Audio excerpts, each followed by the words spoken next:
ভারতের সংবিধান প্রণেতা ও Bharat Ratna doctor B.R.. আম্বেদকরের ১৩৬তম জন্মবার্ষিকী আজ যথাযোগ্য মর্যাদায় পালন করেছে ভারতীয় জনতা পার্টি।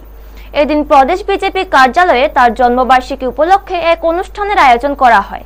অনুষ্ঠানে ডক্টর আম্বেদকরের প্রতিকৃতিতে পুষ্পার্ঘ অর্পণ করেন মুখ্যমন্ত্রী প্রফেসর ডক্টর মানিক সাহা। উপস্থিত ছিলেন বিজেপি রাজ্য সভাপতি রাজীব ভট্টাচার্য, মন্ত্রী টিঙ্কু রায়, মন্ত্রী কিশোর বর্মন সহ দলের অন্যান্য নেতৃত্ব। বক্তব্যে নেতৃবৃন্দরা ডক্টর আম্বেদকরের আদর্শ ও সংবিধান রচনার তার অবদানের কথা তুলে ধরেন। তারা বলেন, তার দেখানো পথই আজ আমরা স্মরণ করছি এবং দেশকে সমতা, ন্যায় ও গণতন্ত্রের পথে এগিয়ে নিয়ে চলছে।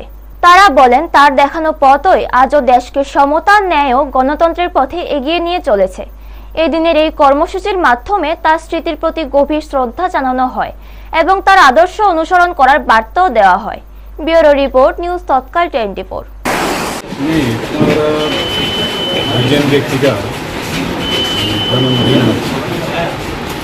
इस जन्मदिन में आज पार्टी ऑफिस में भी हम लोग मना रहे हैं।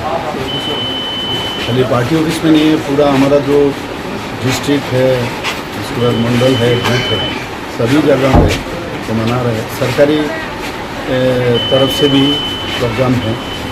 मैं आया था यहाँ आज पार्टी ऑफिस में, और भारत में ऐसा ऐसा लीजेंड व्यक्ति का जन्म हुआ, और हमेशा ये द्रक्षुत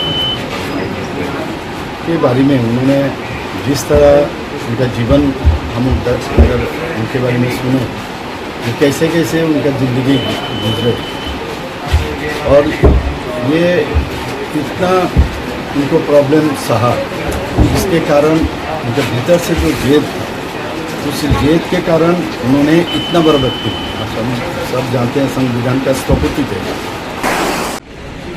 স্যার, আগামীকালকে বাংলা নববর্ষ, নববর্ষে আপনি মানে আগামীকাল আমাদের বাংলা সুবর্ণবর্ষ, এবং সেই সুবর্ণবর্ষ উপলক্ষে আমি সবাইকে, সমস্ত ত্রিপুরাবাসী এবং সমস্ত ভারতবাসীকে আমি হার্দিক অভিনন্দন ও শুভেচ্ছা জানাচ্ছি।